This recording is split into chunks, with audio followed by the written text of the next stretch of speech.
खोटं बोललास? का खोटं बोललास? मी जर आता खरं बोललो असतो तर माझी फॅमिली तिकडे धोक्यात आली असती.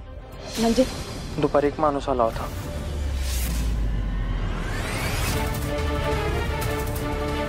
हो, काय काम आहे? मॅडम, माझ्या भावाला का पकडले तुम्ही? कोण तुमचा भाऊ? तो निळ्या शर्टवाला.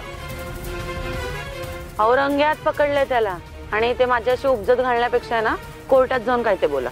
कोर्टाचं बघू, पण निदान भेटू शकतो का त्याला?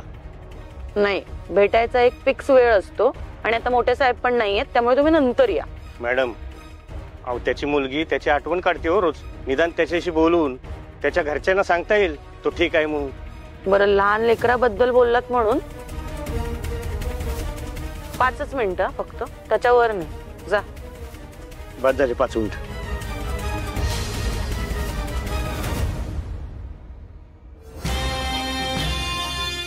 हे इकडे नीट कान देऊन ऐका. तात्यासाहेबांचा आदेश आहे, त्यांचं नाव कोणी बी घ्यायचं नाही आणि जो कोणी त्यांचं नाव घेईल त्याचं घरदार कायमचं संपवलं आहे. नाही नाही, त्यांचं नाव अजिबात आम्ही घेणार नाही. त्यांना सांगा आमच्या फॅमिलीला काय करू नका. अजिबात त्यांचं नाव नाही सांगणार आम्ही.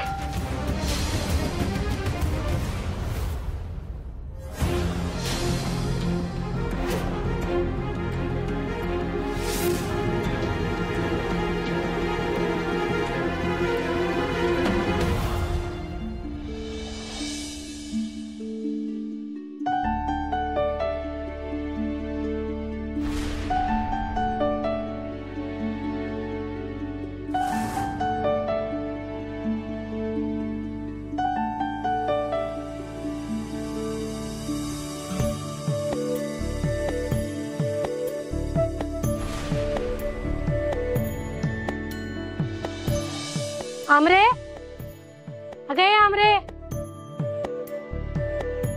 ऐक की उकडीचे मोदक केल्यात तर तेवढे मंजुला नेऊन देतेस का पोलीस चौकीत? तिला लय आवडतात ग. बया बया बया बया, लईच लाड चालल्यात की लेकीचं. हा, पर लेकीला आठवण आहे का तिच्या घरची? आता तर ती पगार झाल्यावर पैसे बी देना झाली. मग तिला कशाला मोदक द्यायचं ग? आणि इकडे ती डबा. अगे सुनंदे, तिला मोदक देण्यापेक्षा हिला म्हणावं तिच्याकडे जाऊन पैसे घेऊन ये जा. ए आत्ते, काय ग नुसतं पैसे पैसे पैसे तेवढंच चाललेलं असतंय तुझं? एवढंच वाटतंय ना तर स्वतः जाऊन कमाव की. किती दिवस फुकटचं बसून खाणार आहेस आमच्या जीवावर? आमरे,